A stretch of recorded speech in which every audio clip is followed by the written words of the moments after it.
wait with the applause. At the end, you will not applaud. I'm proud to be here at the book fair because books, as we heard it again and again today, are needed more than ever. Without them, there is no solution to the terrifying Gaza war. Why? I unconditionally condemn the Hamas attack on Israelis close to Gaza border without any ifs and buts. And I give Israel the right to defend itself and destroy the threat. However, I notice a strange thing.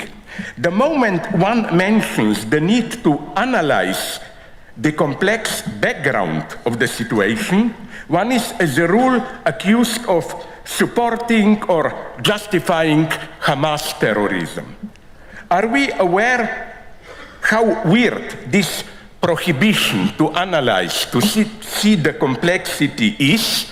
In what society does this prohibition belong? Here, my first provocation, in a society which is, it's not here, which is structured like Waben, honeycomb. What an idiot did choose this as a light word. Do you know how Hanis live? It's the most totalitarian society you can imagine. More than 80% are women who are de facto castrated, not allowed to develop sexually, they just work.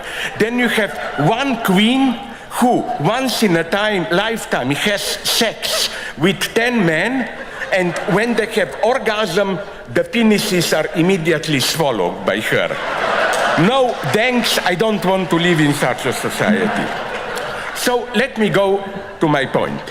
The title of a recent dialogue on anti-Semitism and BDS, Boycott, Divest, and so on, in Der Spiegel was, auf Deutsch, wer Antisemit ist, bestimmt der Jude und nicht der potenzielle Antisemit. I translate. Who is an anti-Semite determines the Jew and not the potential anti-Semite. Okay, sounds logical. The victim itself should decide if it is really a victim. But does not the same also hold for Palestinians, who should be able to determine who is stealing their land and depriving them of their elementary rights? And I want to draw your attention to a beautiful detail today. Only, I think it was the very last word of the Slovene president's speech, correct me if I'm wrong, this was only once that the word Palestinian was pronounced. It was just Hamas versus Israel. I'm sorry, but you have to include in the situation millions of Palestinians. Further point, by analyzing the background, I don't mean the utter stupidity masquerading as a deep wisdom. You know that saying, an enemy is someone whose story you have not heard. Sorry, I read Hitler's Mein Kampf. I heard his story. And I love Nazism, not more, but even less. Here are the two main stories about Israel today. Ismail Haniyeh, the leader of Hamas, who of course lives comfortably in a 5-star hotel in Dubai, said on the day of the attack, I quote, "We have only one thing to say to you, Jews. Get out of our land. Get out of our sight. This land is ours. Al-Quds, the term for Jerusalem, is ours. Everything here is ours. There is no place or safety for you." End of quote. Clear and disgusting. But did the Israeli government not say something similar, although of course in a much more civilized way? Here is the first of the official basic principles of Israel's present government. Quote from the official source. The Jewish people have an exclusive and inalienable right to all parts of the land of Israel. The government will promote and develop the settlement of all parts of the land of Israel, in the Galilee, Negev, Golan, and Judea and Samaria, end of quote. Or, as Benjamin Netanyahu said, quote, Israel is not a state of all its citizens. It is a state of the Jewish people and only it, end of quote. Does this principle not exclude any serious negotiation? Palestinians are strictly treated as a problem. The state of Israel doesn't offer them any hope, positively outlining their role in the state they live. So beneath all the polemics about who is more of a terrorist lies a heavy, dark cloud, or rather swamp. The mass of Palestinian Arabs who are for decades kept in a limbo, exposed to daily harassment by settlers and by the Israeli state. Who are they? Which is the land they live in? Occupied territory, West Bank, Judea and Samaria, or the state of Palestine, which is currently recognized by 139 of the 193 United Nations member states. The first generation of Israeli leaders, from Ben Gurion to Moshe Dayan, I want to praise them here, spoke a totally different, honest language. They openly confessed that their claim to the land of Palestine cannot be grounded in some universal justice. A very actual example. On 29th of April 1956, there was an incident concerning Gaza. A group of Palestinians from Gaza that had crossed the border to plunder the harvest in the Nahal Oz kibbutz fields. The group then, Roy, a young Jewish member of the kibbutz who patrolled the fields, galloped towards them on his horse to chase them away. He was seized by the Palestinians, and when the United Nations returned the body, his eyes has been plucked out. Here is the reaction of Moshe Dayan.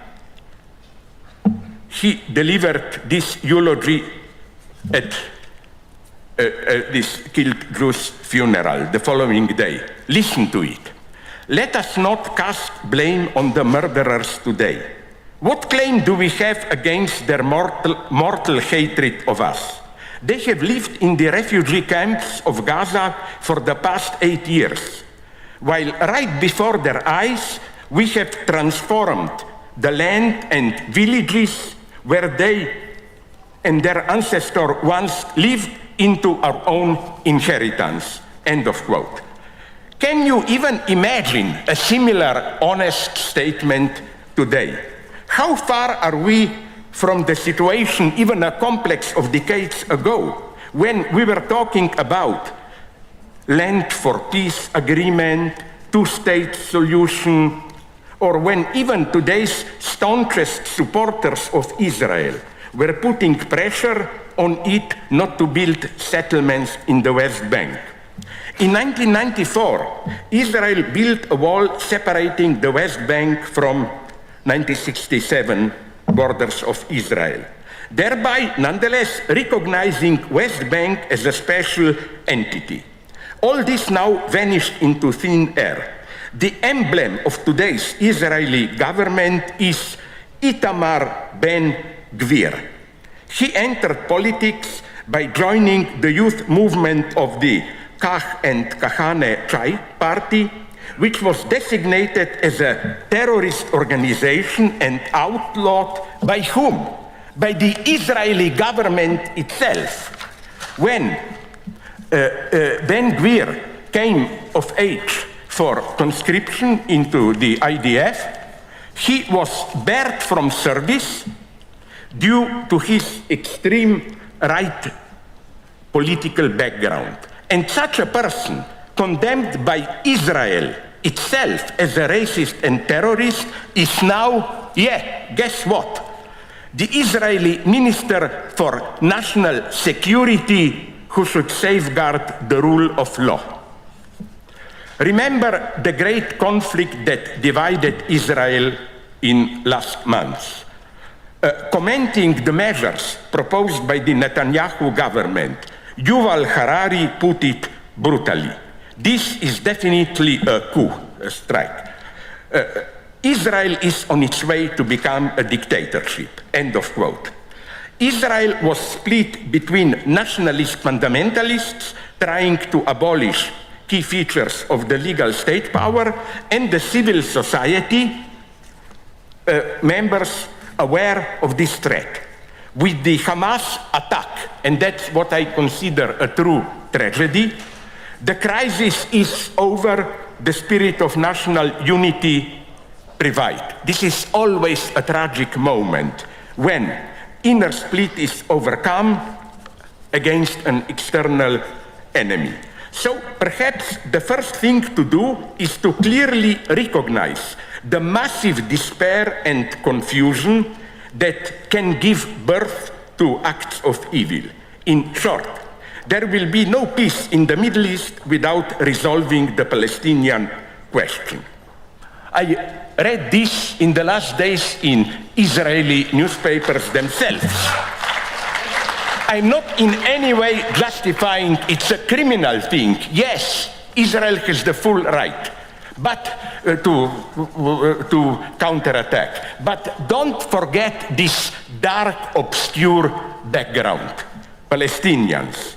The second thing is that the solution is not a compromise in the filthy sense of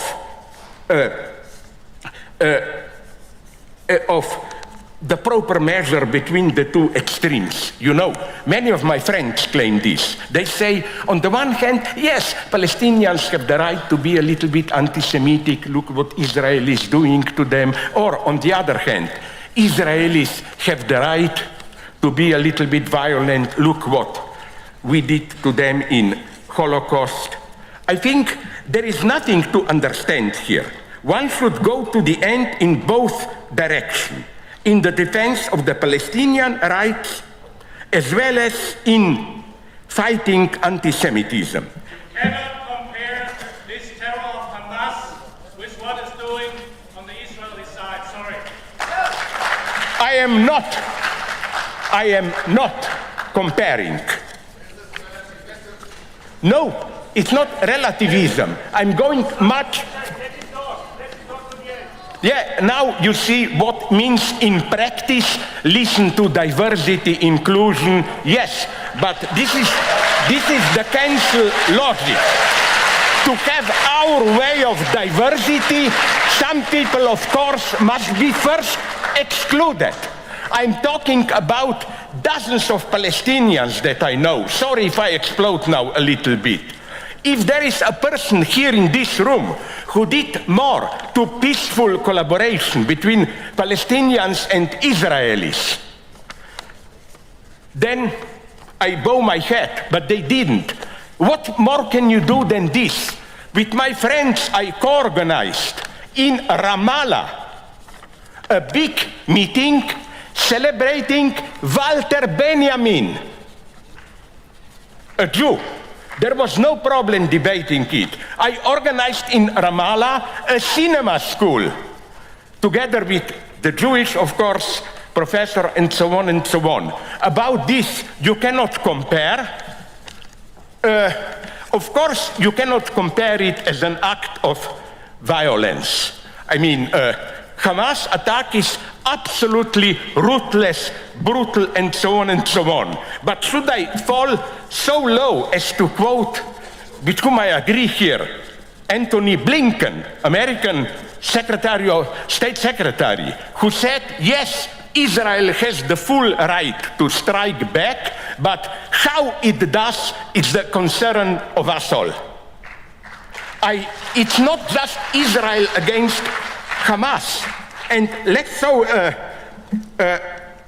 especially, so again, the moment you accept that, that this is not possible to fight for both sides at the same time, you lost your soul, especially today when we have something that I cannot but call anti-Semitic Zionism. You know why European right likes to support Israel. Let's go at the beginning. Look at my last book, you will have a full quote.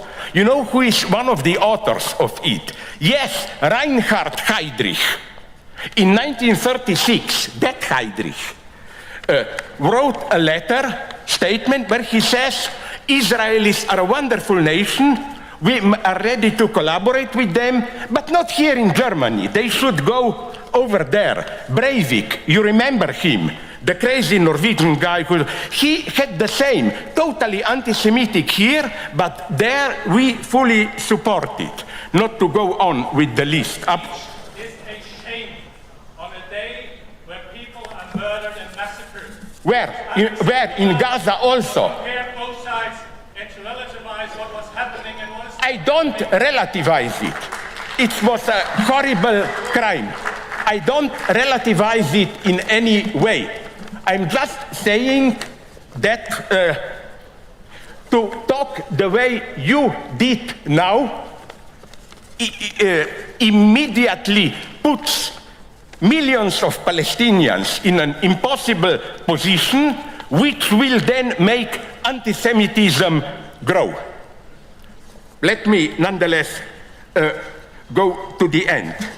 Arthur Koestler voiced a bitter truth. Quote, if power corrupts, the reverse is also true.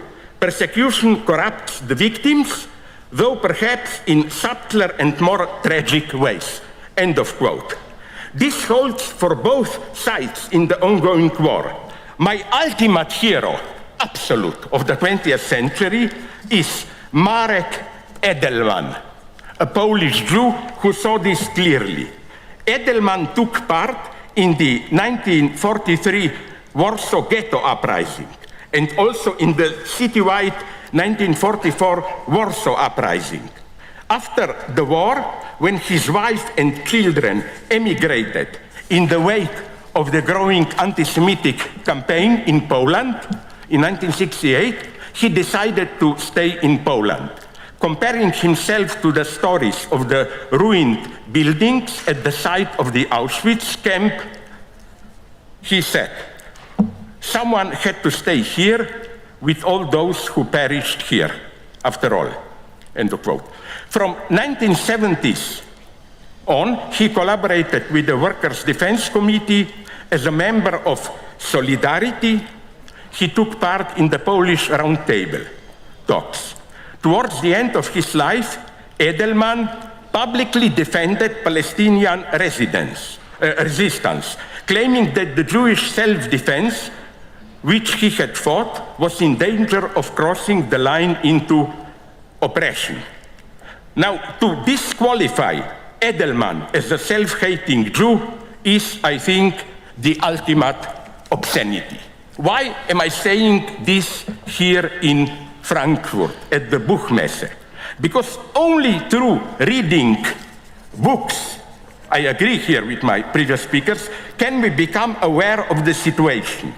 Literature is the privileged medium to render palpable the deep ambiguity and complexity of our predicament. I'm not mystifying poetry. On the other hand, my thesis is, to shock you again, no ethnic cleansing without poetry. Think of Rwanda. There was a big local poet there. Think about ex-Yugoslav war, Radovan Karadzic, a quite respected poet without the war, not to mention people like Mao Zedong and so on. That's why I was shocked when I learned that the award ceremony for Adania Shibli was postponed, a decision I consider scandalous.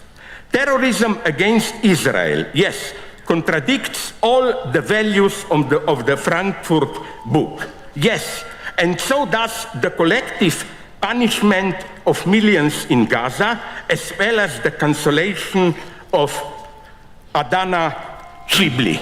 You know, here we are approaching the paradoxes of cancel culture. Official notice is, yes, inclusion, diversity, but then all that cancel culture does is excluding those who don't fit your notion of inclusion and diversity. So I'm not only proud to be here, I'm also a little bit ashamed. Try to imagine what Marek Edelman would say if he were to be alive today. And again, to repeat, I'm at the end. No, I in no way identify or relativize what Hamas did. It was an unforgivable, brutal killing spree. Haniyeh says it clearly. It's not just about limiting Israel, it's about the annihilating the state. But the circumstances that I described in no way relativize this crime. They just make us see the background of discontent out of which such crimes, this doesn't justify them in no way, may arise. If we ignore this, if we ignore what is happening now in the West Bank, then we cannot understand the situation. I absolutely recognize fully the right of the state of Israel to exist. I'm absolutely also critical against the Palestinian Authority. For example, I think that Arafat was, in a justified way, characterized as the man who never misses an opportunity to miss an opportunity.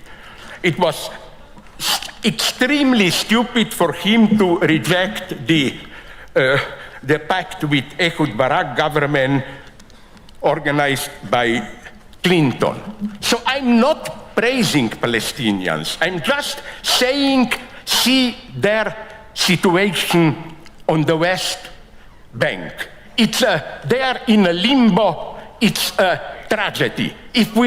Sorry?